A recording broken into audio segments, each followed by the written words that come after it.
Welcome to the Autism Dead podcast. I'm Rob Gorski. Got a great show for you guys today. Thank you so much for taking the time to tune in. I mentioned before we started recording for season 8 that I'm going to start opening up about my divorce, how it's affected me as a parent and a person. And my kids are going to share their story because they want to share how this has impacted their lives. And I feel like they should have a voice. They're old enough to do that. And then we're going to also talk about how to navigate things like this when you have neurodivergent kids. And so today's episode is going to be a two-parter. This week, we are going to sit down with Dr. Mickey Lee. She is a psychologist as well as a certified school psychologist. So she's worked with a lot of kids over the years and has a lot of experience with like neurodivergent kids. And we're going to talk about some of the common challenges that can arise when you have a neurodivergent child going through something like a parental separation or divorce. And just a disclaimer, we're going to be talking about situations where we assume that it's safe, and that you have parents who are wanting to co-parent and work together. We're not talking about safety concerns or things like that. If you have anything like that, whether it's addiction or domestic violence or, whatever, you have to do what you have to do to protect yourself and your kids.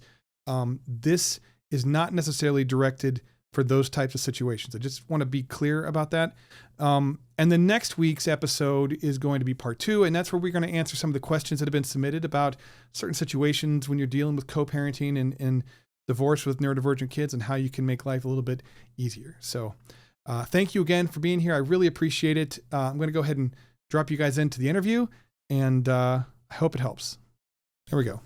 Thank you so much for taking the time to be here. I really, really appreciate it. Could you take a second and introduce yourself and tell us a little bit about, who you are and your background, and then we're going to delve into the topic of divorce when you have neurodivergent children.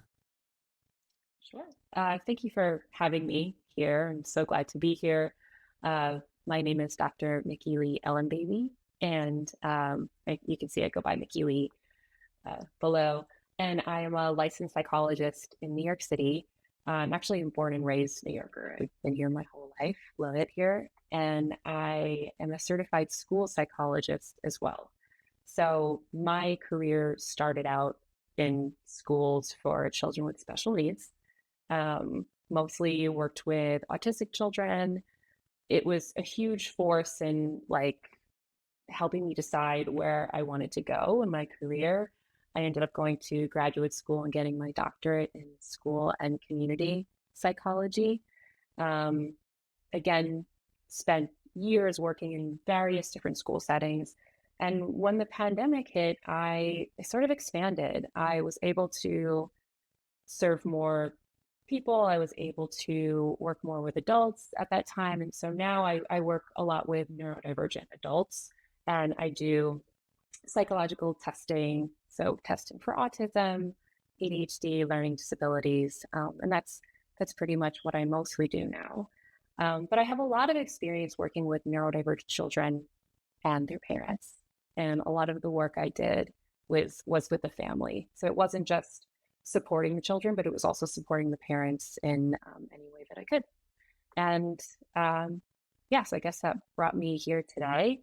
I saw your podcast, and I was like, I think that this is something that that I could provide value for, I guess. And the timing was impeccable because we talked a bit prior to this. And one of the things that I really wanted to do this season was put some focus on navigating divorce, because it's a big topic for a lot of parents, unfortunately. And like we had been talking about before we were recording, like there's very little in the way of resources out there to help parents navigate this in a way that minimizes trauma for their kids, because it isn't, as you guys, listening, and you guys probably already know this, I'm sure, but you can't apply the same filter to neurodivergent kids in families that you would your neurotypical family, right? Like it just doesn't, it's not a one size fits all thing. And there's a lot of that that happens. So we're going to talk a little bit today about just some things to think about if you are going through that. And then we have, I think there's there was 4 questions that I think were pretty universal that can I think, benefit the greatest number of people. And then I think we should just clarify as we're going into this that we are assuming that we're talking about a healthy co-parenting experience, right? If there are safety issues or addiction or abuse, it's a whole different category. And that is not what we're talking about today. You have to do what you have to do to protect your kids. No one's going to question that. Involve law enforcement, therapists, court, whatever you have to do. This is just helping parents who want to be able to co-parent better together and ease this transitional period for their kids so that they can kind of start writing that new chapter of their lives. So that's just an important, I think, disclaimer as we're heading into this. It is very important because every situation is different. And, I think that when it comes to situations that we're not covering here, I feel like that could be a whole other episode, right? It's just so much to cover. And so, with this conversation, it's with the assumption that both parents are involved and have a relatively healthy relationship and want to maintain a healthy relationship with their child. It is very important to put out there. Yeah. So now that we have said that, so what are some of the common challenges that couples face when they are separating or going through a divorce and they have neurodivergent kids? I mean, I think divorces or separation is challenging for any family, but especially for children, for autistic children who thrive on routine and predictability. I mean, this could be especially challenging, especially if the parents have different styles. There's different parenting styles that can really raise potential issues with how the parents want to approach certain situations, how they want to structure the child's day, what kind of routines they want to have in place. If the parents are not on board in those foundational ways, then that could really cause more issues and stress for the child. When one parent is maybe more understanding and accepting of the support that the child needs due to the diagnosis, or whether it's ADHD or autism or whatever it might be, the parents have to be on the same page about getting them the supports that they need and agreeing on those supports. So sometimes one parent is in denial about the situation and not fully grasping the reality of what their child needs. And if that happens, and that can be really difficult and might require, a third party or therapist to come in and work with the family, or maybe like in some situations a mediator, but usually I think parents can get onto the same page. It's just that's like a common challenge. So we're all individual people, and there might be some compromise needed between both parents. Well, and you said something that was interesting to me.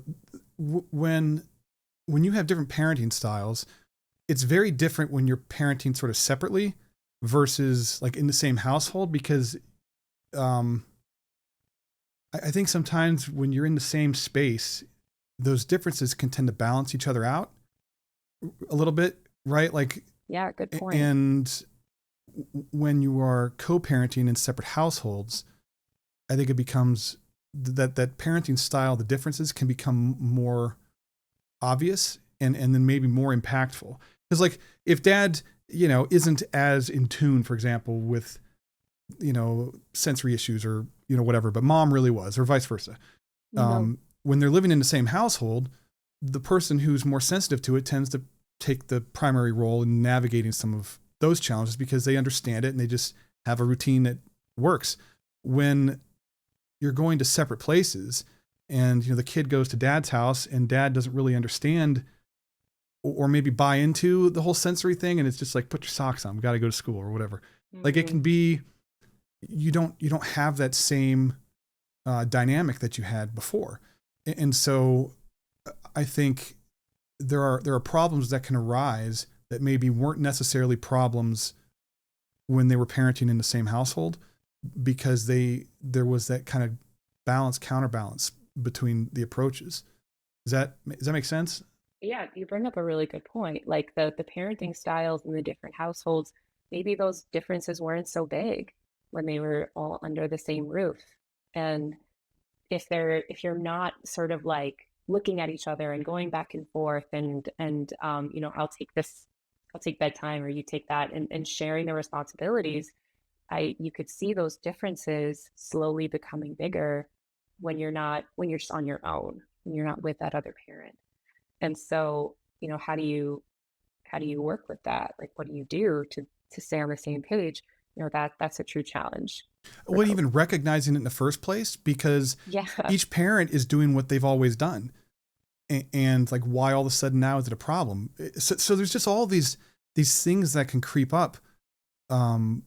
Even when you have two people who have the best of intentions and want to work together, there are just things that you have to think about when it comes to transitional phases, especially for neurodivergent kids, that like we as parents, I think, have to learn to adapt and address things that may be problematic now that weren't problematic before.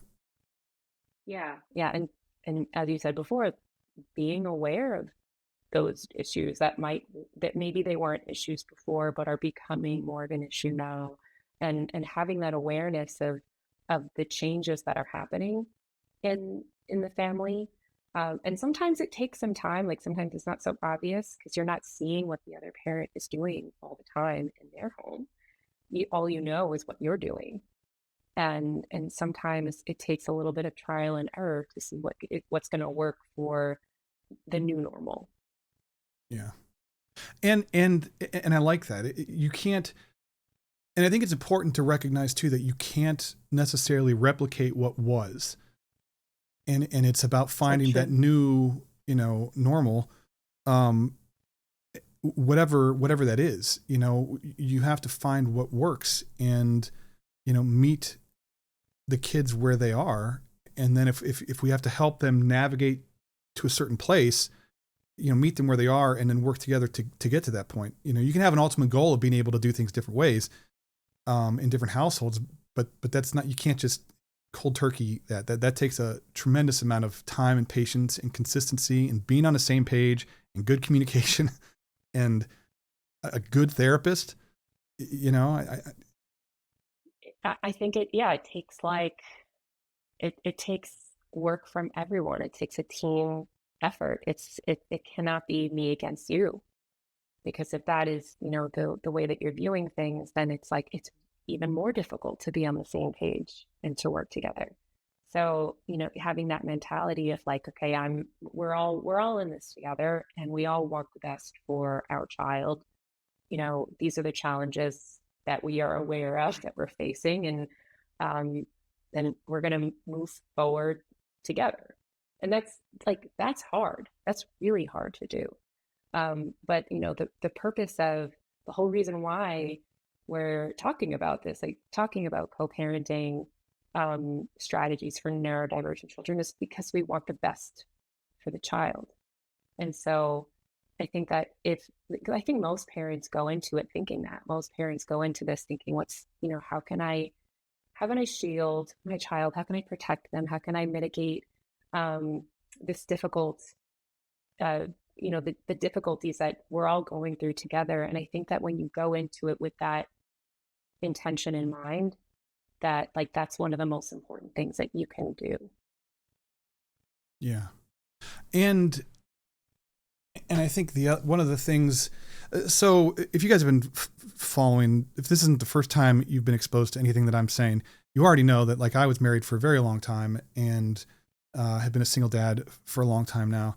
And so I've never really opened up about my divorce in any type of like detailed kind of macro Mm-hmm. view, but I have been very vocal about how important it is to work together, for the betterment of your kids. And some of the common things that I'm hearing from parents, just something as simple as like bedtimes are different, right? Like there's a bedtime routine at mom's house and they go to bed at 7 o'clock, but then, dad only sees the kid every other weekend. So he wants to have more time. And so bedtime is 10 o'clock or bedtime is whenever he wants to go to bed. And I totally get that. Right. Mhm. But it's things like that that tend to create turmoil because it throws them off of their routine, and then trying to get kids to adjust back to it just creates turmoil and chaos and sleepless nights and anxiety, and then tension between the parents, because like if the dad wants to hang out past 7 o'clock, I mean, he should be able to do that, but you're not in a situation where you can't do that without consequence. Even time change, like when we had daylight savings time, is like a nightmare. My kids take forever to adjust to that 1 hour time change. It is like the bane of my existence. And it's so Wow. common. Parents will talk about it every time we adjust the times. Um, and, and this is sort of like an extension of that every other weekend or whatever the visitation schedule is. So, how do you navigate something like that? How do you, I mean, can you find a middle ground? Maybe you adjust bedtime at mom's house to be a little bit later over time. And so you can kind of, you know, Yeah. I mean, I think that even when even when you try to maintain the same bedtime and consistency in a different household, it's just so different because it's just different situations. One parent, as you said, might have the child for less amount of time and want to spend more time with them.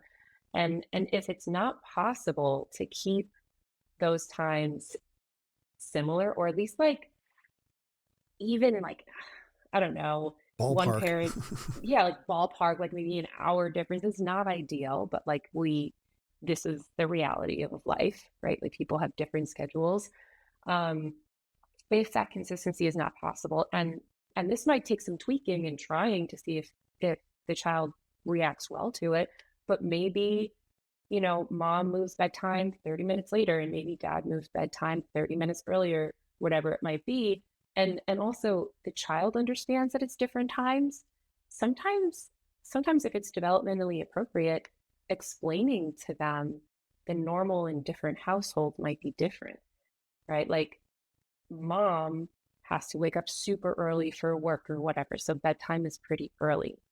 Dad gets you on the weekends. So you don't have to wake up so early the next day. So, so getting whatever the schedule may be, even if they're different, getting used to them in the different households and them understanding the why sometimes can be helpful. Like if they're at the age where they want to know why. That's a good point, actually.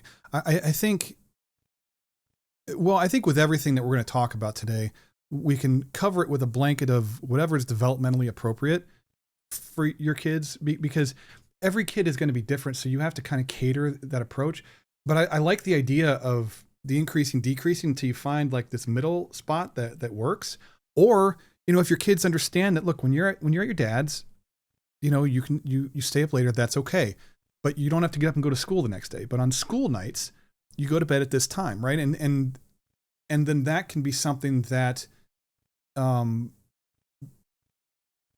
maybe frames it in a way that it's not, that they're focused more on like they have to go to bed early because school's the next day, not because mom has different rules than dad.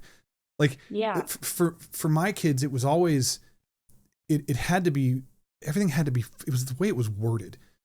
It was all semantics with my kids. Like I couldn't, you can't say things like, well, maybe I'll do this, or I'm going to do this, like typical people would say in a conversation, knowing that things happen, right? And if I'm not going to be there in a minute, like I'm not, don't count 60 seconds. If I say I'm going to be there in a minute, don't give me 60 seconds to get there, because that's what my kids do and a lot of other kids do. So I think, being thoughtful in the way that we communicate with our kids and try to establish that foundation so they have expectations that are as predictable as possible, could Yeah. be helpful. And making that connection to, sometimes kids like to understand what the rules and expectations are. And once they understand that, then they, it provides a sense of, like, we don't kids try to like bend the rules or push the envelope, but really, like, rules and boundaries and expectations help kids feel safe because they know what is expected, they know what to do, why they're doing it. And so having a rule in place, like, okay, school night, you go to bed early, as you said, it's not like mom versus dad, or one parent, the different rules. It's like, no, this is like a natural, you know uh a normal expectation for any kid. Like bedtime is early because of school, and if you don't go to bed at that time, before school, like, you could be really tired and cranky, and the weekend, it doesn't matter. The weekend you could sleep late. And so sometimes understanding the why and the rule that is attached to it, so to speak, can be really helpful. And also, the rules aren't just being given to them, right? There's an understanding, like, it's not because I say so, it's because of X, Y, and Z. And giving them, empowering them with that information too. That is how I have approached that with my kids that way, especially with my youngest. And then I find myself in a place where, like, sometimes I wish I could just say, like, because I don't want to go through the verbal gymnastics of, Yeah. trying to explain things in a way that reveals more information than what I want to, or makes it like, especially when he makes sense, because a lot of times he makes sense, but it just goes against what we need to have happen. And it's so frustrating sometimes, and it's exhausting. And I think a lot of times what happens with parents is not that they don't want to follow the rules or that, remain consistent, but they have to pick battles, because they're exhausted. And, when you're raising your kids together under one roof, you had that sort of built-in support, hopefully, where there was a distribution of responsibility, whether it was equal or whatever. There was that other person that was there at some point, during the day, that you didn't feel like you were on your own. When you're co-parenting separately, you can feel very isolated and very alone, and sometimes you're just too tired to be, super consistent today. And so you, like, okay, you know what? Fine. We're just going to stay up later, or fine, you can have pizza again, or, you know what I mean? Like, because it becomes about survival sometimes, just trying to make it through. And so guilty of that myself. But that can lead to problems as well. Like learning which battles to pick and which battles to just sort of pretend don't exist, or just agree that we're just going to let this one go because it's just not, Yeah. And such a challenge. And it's like, you're just not going to do it perfectly every time. Right. And I know that consistency is so important, for kids, and you want to be as consistent as possible, but you're only a human. You're not a robot. You're not going to be able to say the right thing every time. And it's like, I think that if you could remain consistent the majority of the time, like 80%, 90% of the time, there's going to be like hopefully the percentage is bigger that you could be consistent. But again, like, kind of leaving yourself some room, so that on the days where you're just trying to get through the day and you're trying your best, but you can't be 100%, Yeah. like, not to be so hard on yourself, because everyone has those kinds of days.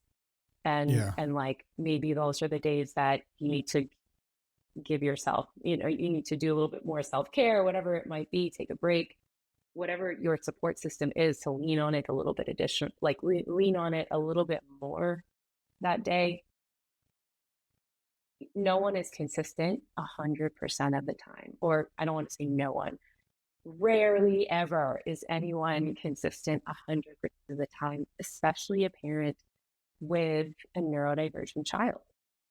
Yeah. And I think it's important to point out too, that we need to allow the co-parent that same grace or that same space to be overwhelmed. Even if it's like well, you only have them on the weekends or whatever.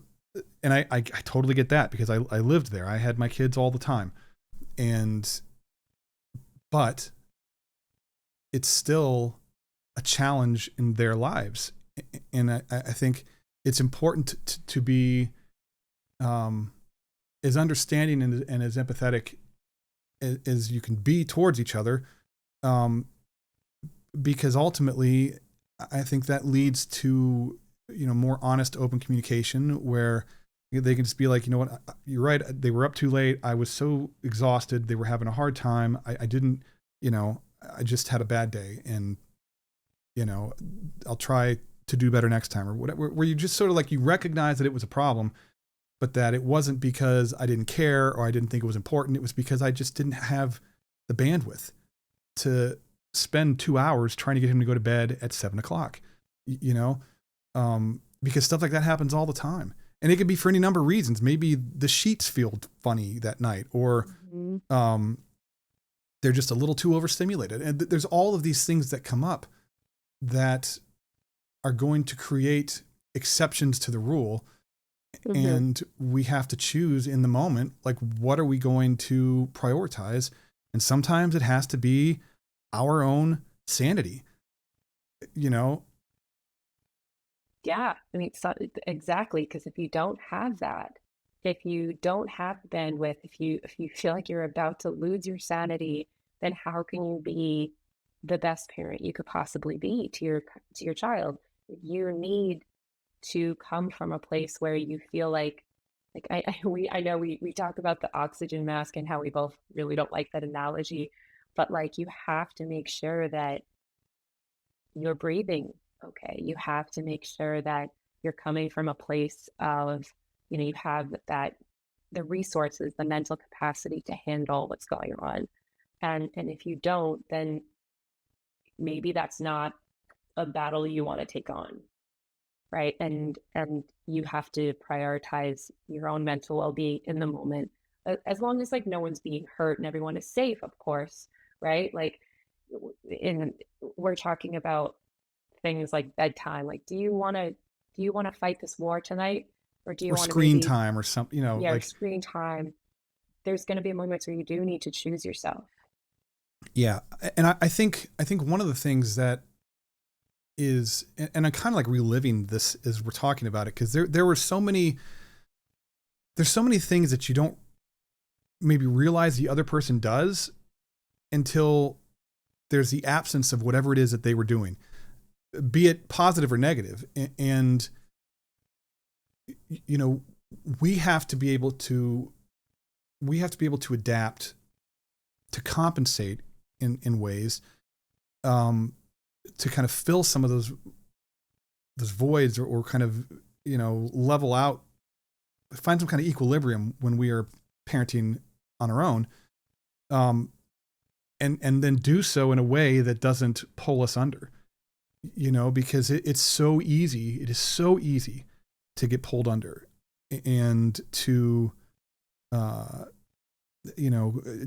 up dealing with depression, or, burnout is another big one that happens. And I think, like, for me, when I was going through this,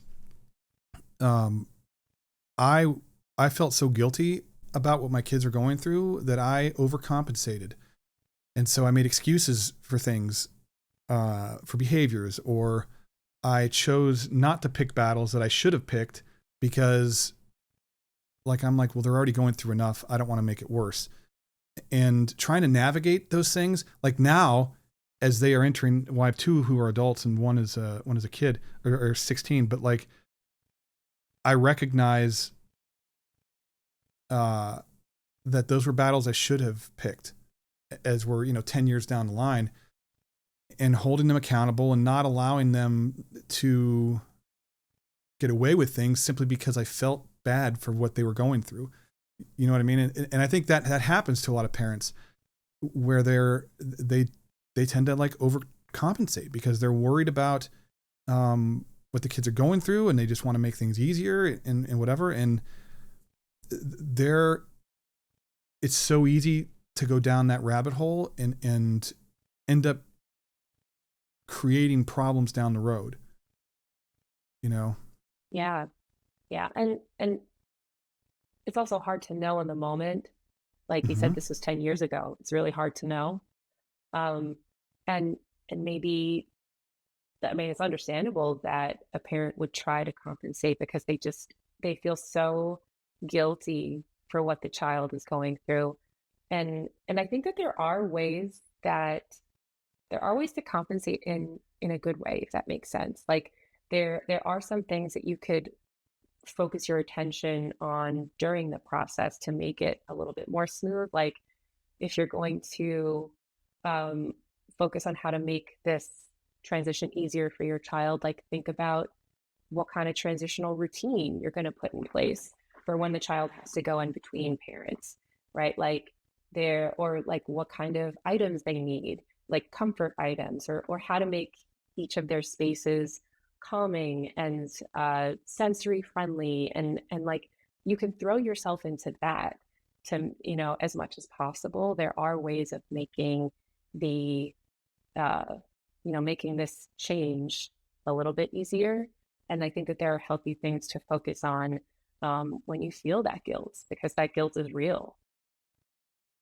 I, so I've been talking a lot about this lately. Um, One of the things that I struggled with was discipline with my kids, because I was never really the disciplinarian. Like I was the guy that was like, all right, let's sit down and talk about this. I wanted to reason with them, which is great, but not all the time.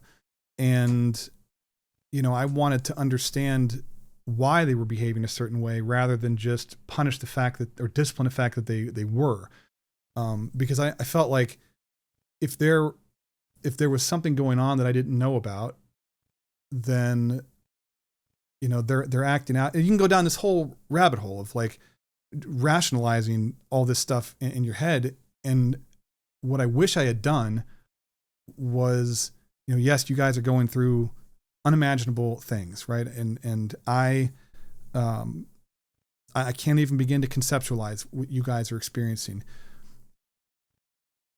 And we're here for whatever, we have to do to help you, but you're not allowed to hit your brother, or you have to go to school, or, you know what I mean? Like we're going to make our beds, or we're going to not throw our trash on the floor, or we're going to make sure that we take a bath and brush our teeth. Like there's battles that I just didn't pick because A, I was really tired and exhausted and overwhelmed. And B, it was, well, and there was 3 of them and they all were going different directions, which was a whole nother thing. But like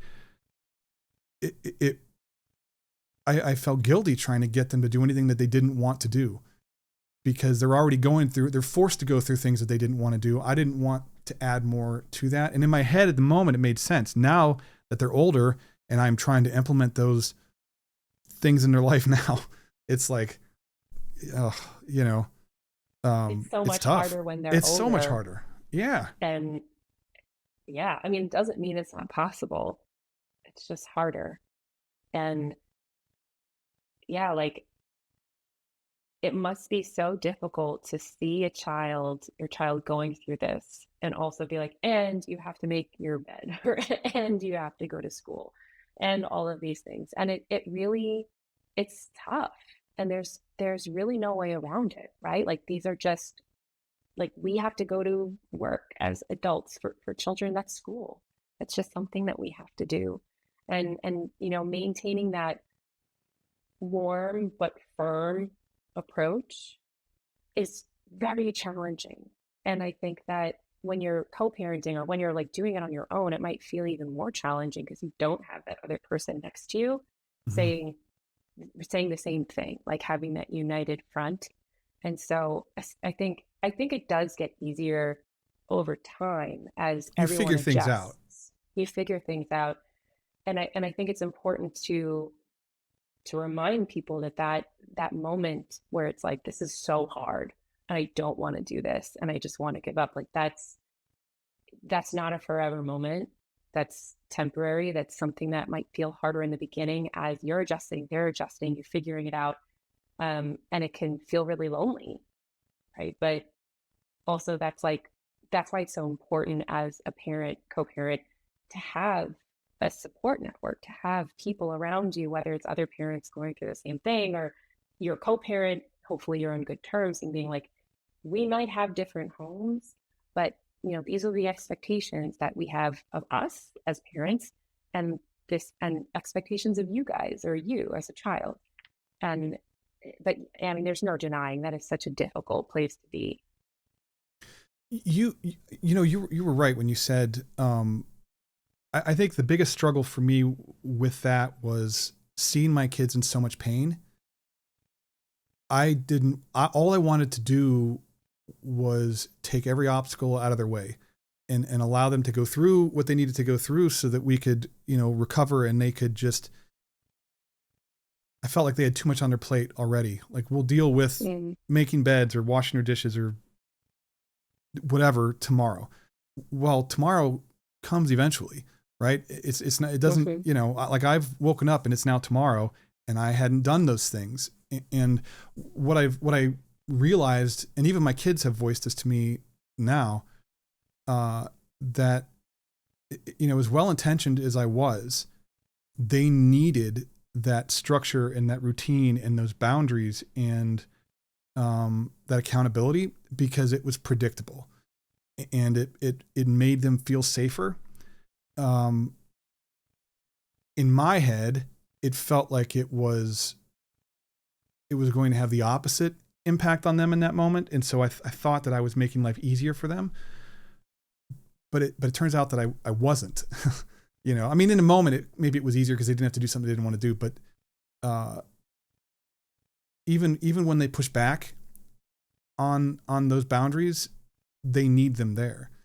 Because that is like, when you talk about just the basics of routine and structure and consistency, boundaries, accountability, like those things all are part of that. And I know there's this whole thing with parents wanting, well, they're autistic or they have ADHD or, whatever else going on. They have no control over this, or it's not their fault. They don't understand. And maybe you're right, but the world doesn't care. You're not allowed to hit people. People have the right not to be hit. And the world will hold our kids accountable, at some point. So there's not going to be a free pass just because they have a disability. So, working on those things as they are younger helps them to be better prepared as we move forward. Because it was always about trying to survive the moment.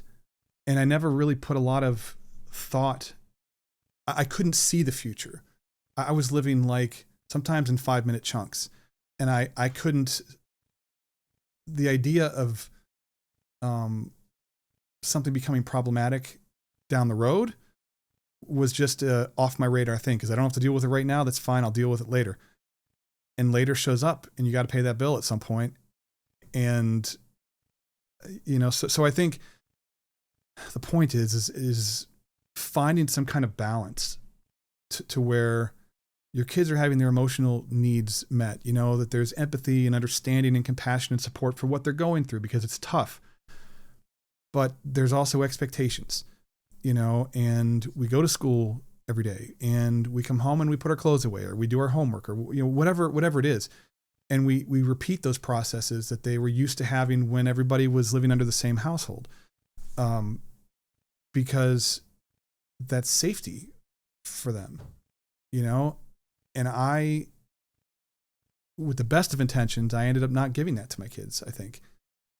And I really think it's important that we understand that there is a future in which our kids are going to have to deal with some of these things. And, we can't protect them from everything. We have to help them learn to overcome and navigate and self-advocate too. I mean, if they would come to me and be like, I'm just not sleeping, I need a break from school today.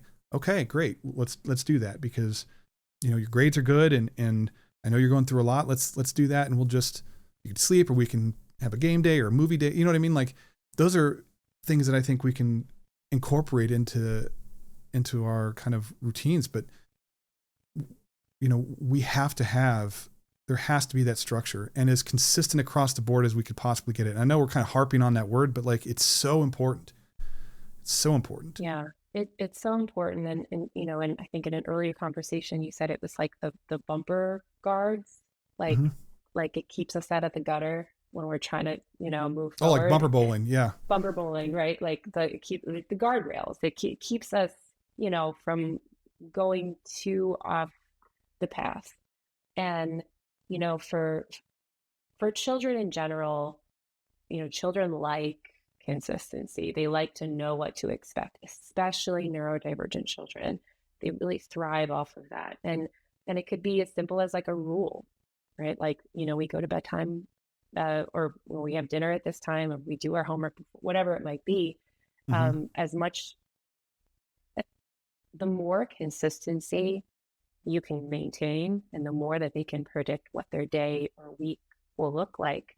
And there's all kinds of, help with that, right? Like visual calendars and like schedules and reminders, like priming them for what to expect. Like the more that we do that, the more work we put in the beginning, like setting yourself up for the most success possible, the more rewards you'll see, right? Like it doesn't mean there won't be tough days. There certainly will be tough days. But, as you said, like they need that. It makes them feel, even when they push against it, they want to feel you push back. They want to feel you be like, Mm-hmm. nope, we know the rule. This is our family rule or the family expectation. This is what we always do. And hearing that and knowing that does indeed help kids feel safe. It's like, oh yeah, this is what I can expect. And this hasn't changed, right? And like, this hasn't yeah, changed. I was just thinking about that. It was like, so much changes in these kids' lives when something like this happens. And knowing that some things are still the same, mom and dad love them and all that stuff. And, they can push and find that boundary. It can be very grounding, I would think, for them and help, just to help them feel like there's less unknown, maybe because you just have that, like, it's a safety net. Maybe they don't think about it like that, but I think ultimately it's like a safety net. They Yeah. know that if they push, something's going to be there to push back. Because if it wasn't there, then that would be scary.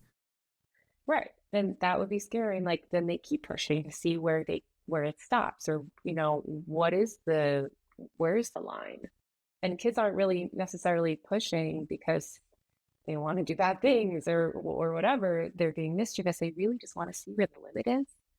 And they want to know that mom and dad are like the buffer, the safety net, as you say.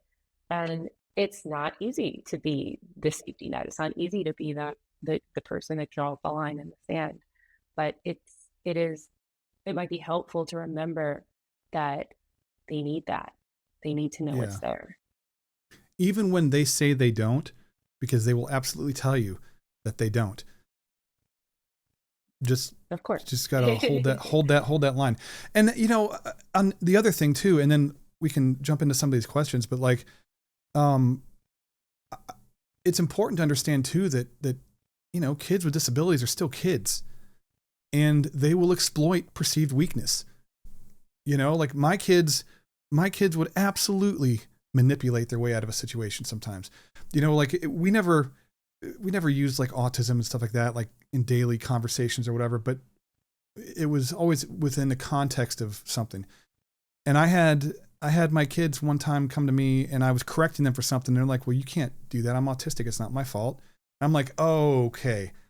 That's a problem. And we're going to have to, like, that was an eye opener, because then it was like, okay, well, now you're using it as an excuse. But then I've been modeling that for them in a way, because I've been excusing a lot of things without necessarily saying it to them, but you know what I mean? So I think kids are intuitive. They pick up on this stuff, and sometimes they're like raptors in a cage where they will just test all the boundaries, right? To just see how far they can push and try and find, a weak spot that they can manipulate. And it's just a kid thing to do. they're still kids. It's also a kid thing to do more frequently when they feel a loss of control or they feel a big change. Like when we see kids pushing and you know, poking and prodding and trying to like see what they can get away with during times of turmoil, it's because they need that safety even more. They need to feel that security even more.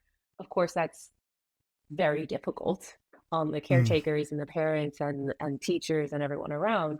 But, it kind of makes sense when you think of a child who's going through something like their parents are divorcing. They become more like the behaviors might increase. They might talk back more. They might act out more for that reason. And so it's really hard because mom and dad are like, oh my God, this is exhausting. This is a lot. yeah. Um, but there's a reason why we see those behaviors during a time of divorce, let's say separation. Yeah. I think, I think that these are all like very common things that people kind of may come across if they're going through that separation or that transition into different households or, whatever the deal is. And it's by no means like a one size fits all, or we just solved all of your problems. But like, Mhm. I think it's a good place to start, and build from this, because I think they build on each other, right? When you have that good communication and you have that open space, and the self-care and all those things that you need to do to preserve yourself, and your co-parent is doing the same thing, then you're in the best place to, work together to do what's best for your kids, and your kids are only going to benefit, Mhm. from that. So I think that that's a good starting point for people. And then get a therapist for yourself, get a therapist for your kids. Like, don't hide from that. That's a huge benefit. I think therapy is good for anybody. But especially to navigate things like this. Yeah, especially this. I mean, I would say like a therapist for the child, for the parent, and have one of them work with the whole family, or maybe a separate one for the family. I don't know. I think the more help, the better. And the reason is like they serve different purposes, right? The parent needs to take care of themselves. They need that outlet. Maybe they don't have a lot of people to lean on, so they have a therapist. Like the child will need someone who can understand at that age, like how to help them. Maybe the Mm-hmm. parent is just too overwhelmed and like can't help them in the same way. And someone to work with the family. Like, okay, you guys are entering a new chapter of your lives. Like, how can we work together to be on the same page as much as possible? Sometimes a therapist can help with a family plan or a parenting plan. And so it's good to remind people that therapy is always a wonderful resource to use. And sometimes like the first thing to go out the window because the parents are like, I'm just trying to get through the day. So adding on, other variables can feel even more overwhelming in the moment. Well, and remember that the payoff, it's like self-care. The payoff isn't up front. The payoff is after, you have to do the work in order to get the payoff. But once you start to derive those benefits, it becomes easier to justify that time and energy expenditure to put towards it, because you know that it's going to benefit, Mm-hmm. on the back end, and it becomes something that you can like work into your routine more freely. I mean, because self-care is like that too. Parents feel like they have to give everything they have to their kids all the time, and that's just not sustainable. It's not realistic. You have to put into you Yeah. before you can give to somebody else. And like I told you, I think the other day, like my therapist told me I had to be selfish before I could be selfless. That changed my whole perspective on everything. And and I think, yeah, I think it's like it's a shift in your mindset, right? And it's a shift that is huge because you've been operating on the opposite, right? Which is like Mm-hmm. I have to give more and more of myself, and then I could take care of myself, which, as you said, is not sustainable. But so many people fall prey to that mindset of like, I just keep giving more of myself, it will be okay, and then I come after, and it's that just leads to burnout. It's not a sustainable way of functioning. And I think we should get out of the mindset of we have to take away from our kids in order to put back into ourselves. Like, because I hear that from parents all the time, like, well, you know, I don't want to take away from my kids to go to the gym or go for a walk or whatever, you know, because like they need that time more than I do. I mean, maybe that's true in that moment or whatever. But my argument is always like, I mean, you can do that, but how sustainable is that? And then like, what version of you are they getting?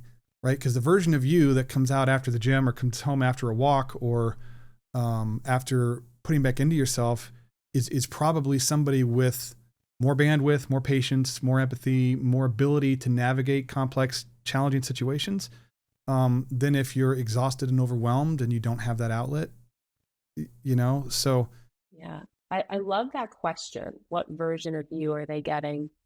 Because then it does make parents think.